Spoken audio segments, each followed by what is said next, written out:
কবিতাৰ শিৰোনাম সবাতোকৈ আপোন। কবি এখুত ককাইদেউ নৱকান্ত বৰুৱা।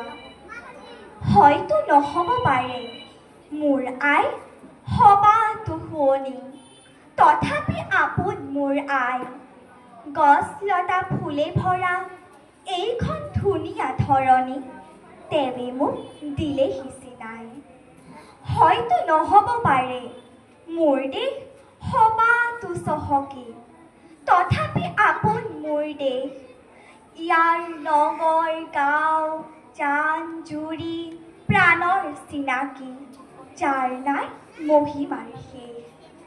হয়তো নহ'ব পাৰে মোৰ ভাষা সবাতো সুৰীয়া, তথাপি আপোন এই ভাষা।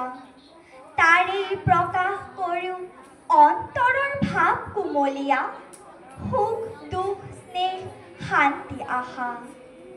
মোৰ আই মোৰ দেশ মোৰ ভাষা ভাল পাওঁ, তাৰেই মই চিনিম জগত।